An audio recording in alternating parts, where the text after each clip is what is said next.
Hey guys, it's Drea. I've never done an anti-haul before ever on my channel. Can you believe it? I feel like it's such a huge trend and it's something I've never done. And I decided today that I really wanted to do one. I want to do one specifically about drugstore makeup that I don't want to buy. Now, I think you probably know already, but Kimberly-Clark was the one who popularized the whole anti-haul movement. And I want to keep this very true to what she does, which is not necessarily why I don't want to buy it for myself, but why you probably don't need to buy it. None of us need to buy a lot of these things, I don't think. So let's just jump into it. I have my phone down here. I'll put pictures up on the screen, but I need to know what I'm talking about. First thing, Maybelline, what are you doing with these Python lip kits? It's actually like two different pans. One is a cream and one is like a pigment or like a powder product for your lips to do lip art with. Let me tell you something. You can already do this in your collection. This is why this one I wanted to start out with, because it's making me a little bit irrationally angry that they're trying to push this onto people. All you need to do is take a lipstick, a liquid lipstick, whatever, and then just take an eyeshadow or a highlighter or whatever and put it on top, and you can make your own lip art. You have everything you need already in your collection to do this, to get these effects. Whether it's green or blue or purple or just a red or a pink, you have it already in your collection. I can almost guarantee you that. Nobody needs these Python lip kits. I kind of appreciate that they're trying to do something different, but I don't like the way they're going about it. How are you going to reapply it throughout the day? I guess maybe you're not, as more of an artsy thing, but still, I just am not on board with these Python lip kits. I think it's silly. I don't know what the price is. I'll put it up on the screen if I find out, but I can almost guarantee you it's probably very sillily overpriced. I know that's not a word. It's probably ridiculously overpriced for what it is. I can just see that happening. The next thing I want to talk about is these holographic cream highlighters, and I've now seen it from L'Oreal, J-Cat Beauty, Essence. Like, they're everywhere. They're these cream highlighters in a stick form, and they're all supposedly holographic or galaxy or what. They're just all hopping on trends. You don't need that. You don't. How often are you going to use a holographic cream highlighter? Number one, you probably have a ton of highlighters that you love. Maybe you have one or two that you love if you have a smaller collection. But I guarantee you, you have highlighters in your collection that you love that are probably powder products. Most of us don't gravitate towards cream highlighters to begin with. Think about how often are you going to use a cream highlighter, number one, and how often are you going to use a holographic or galaxy cream highlighter. This is just the drugstore brands jumping on the holographic train, jumping on the galaxy train, jumping on the highlighter train. They're trying to do what these high-end brands have already done. They're just coming at it very, very late, because that's what happens. You know, drugstore brands tend not to be the front runners. They tend not to do things first. They tend to be the followers, which is cool if you are, you know, only able to buy drugstore makeup and you're waiting for something affordable. Then I can understand it if you know, have been waiting for something like this to come along. But chances are you probably haven't. You're just going to see something new and go, oh, it's new, I need it. Like, no, you don't. You don't need it because it's new. You don't need it because it's shiny. A year from now, they're going to discontinue it. Nobody will talk about it in 6 months, and you don't need it and you won't be using it. All right, let's talk about NYX. NYX, there's a lot of things from NYX I love. A lot of things from NYX that are holy grail to me, and NYX, I think sometimes I just want to tell them to stop, and I want to be like, NYX, listen, you need to cool your jets. You just like produce way too much stuff. Nobody can possibly keep up with all the NYX releases that they come out with. In one way, I appreciate that, because I feel like they are kind of front runners to doing new things. Every line they come out with has like 20 different shades. Which is fine, but you don't need every single one. Like, you definitely don't. And the one I definitely think most people probably don't need are these new Powder Puff Lippies. So these are liquid lipsticks that come with a little like sponge on top. What? What? No. And they're all so vampy, and like the colors are very vibrant, which is amazing, but how are you going to get any precision with a little like spongy top on it? No, it's going to be a mess. I haven't seen these reviewed, so I could be totally wrong, but my gut is just telling me that this is going to be a no-go, and that yeah, you're not going to use it after the first time you try because it's just going to be a mess. I just don't even really understand the point of this. Like, they have tons of liquid lipsticks, they have bullet lipsticks, they have so many different lip products. Some of them I feel like they could use a little tweaking. Like, why don't you like re-look at your lip lingerie's NYX and try to like revamp that formula instead of coming up with 10 new different formulas and other things. I don't need that. I'm not going to buy it. This might just be personal preference, but again with the cream highlighter. So this is the Wet n Wild Mega Glow Liquid Highlighter. They're called the Hello Halos. Now, apparently Temptalia has reviewed it and swatched it and says they're great quality, which is all really cool. Like, this is obviously following the Cover FX pigment drops that launched that kind of changed the game. And I appreciate that drugstore brands are trying to do the same thing to give people a more affordable option. But think about your own collection. How often, again, do you use liquid highlighters? Probably not very often. If you're like me, I barely ever use them. I have to force myself to use them to get some use out of them because 9.9 times out of 10, I am going to reach for a powder highlighter because it's beautiful, it's easy, and it looks natural on the skin. A lot of the time, these liquid highlighters, they just don't work well, especially if you have to powder your skin.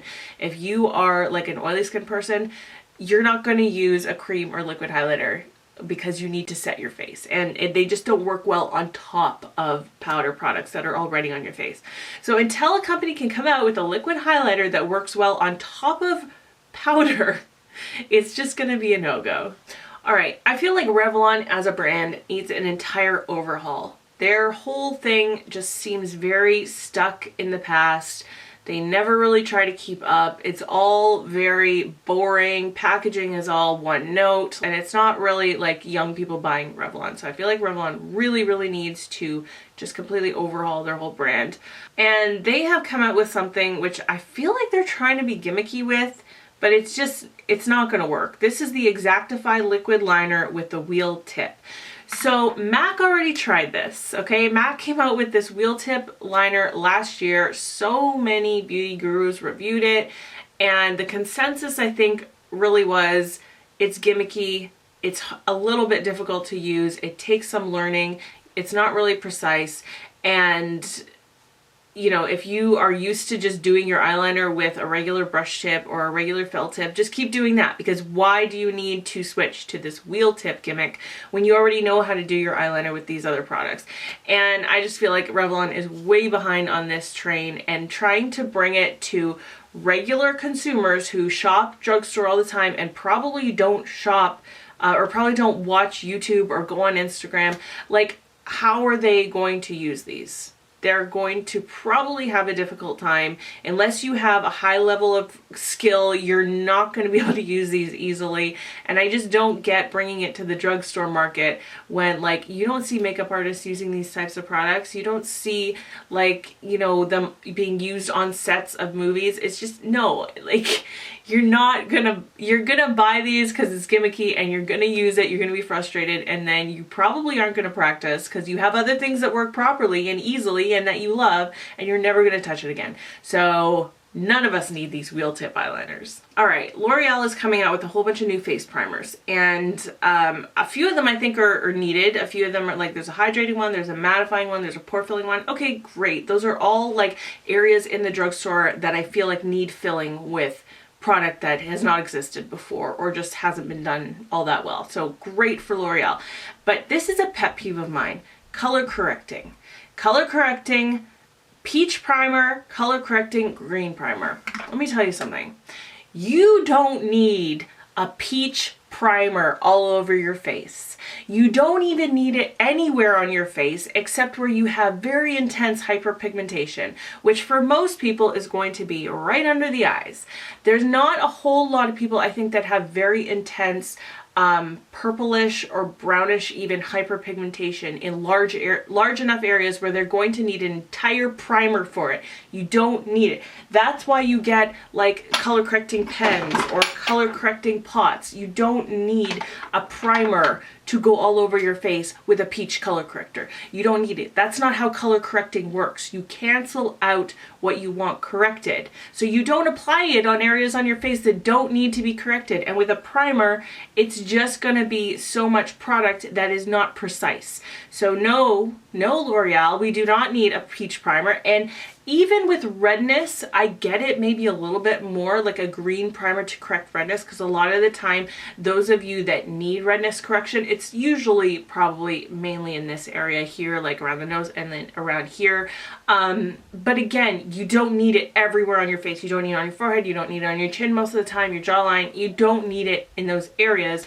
And I just don't understand these primers that are supposed to be applied everywhere. Like, there's no precision to it. If it came with like a little wand or something, then maybe I could get on board with it, but no, you don't need that. That's not what color correcting is for. L'Oreal, stop it. Okay, this one really had me scratching my head. This is the Herbal Essences Blue Ginger and Micellar Water. And at first I was like, oh, Herbal Essences is coming out with a makeup remover? No, it's a shampoo. It's a micellar water shampoo. I am not a hairdresser, and maybe I'll ask my hairdresser next time I see her, but I don't feel like your hair needs micellar water. I don't feel like that's the same thing as using it on your face. Why does hair need micellar water to remove? It's supposed to like draw makeup to it. That's what micellar water does. It's supposed to be like a magnet that draws the makeup to it to remove it.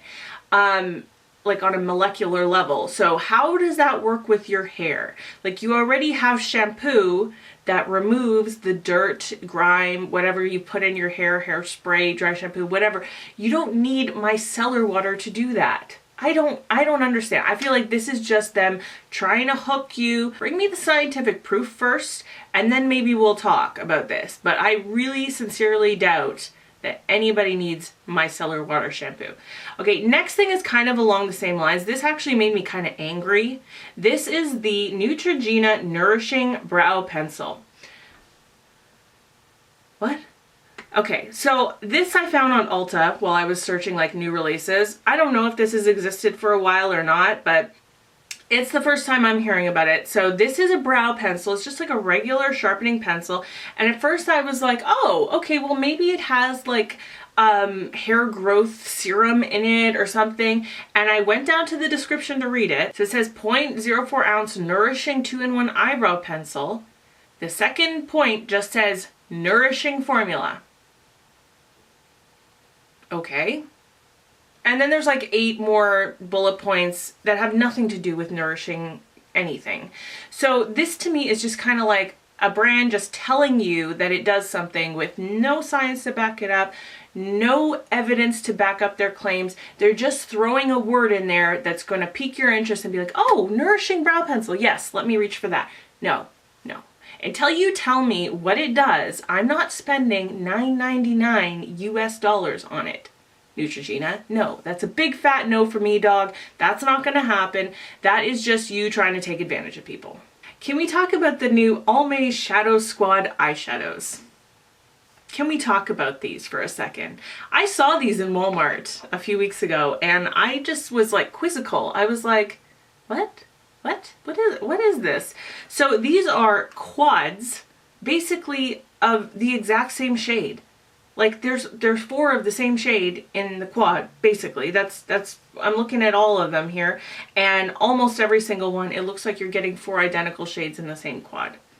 I don't get it. I don't get it. They're supposed to be like different finishes, but to me the finishes do not look different enough to justify 4 of, like, it's all gonna look the same on your eye. It's gonna look exactly the same. What is this Almay? This is just like kind of, what? No, this is a waste of money. Nobody needs this. I'm the first to admit, I get drawn in by packaging a lot. I love cool packaging.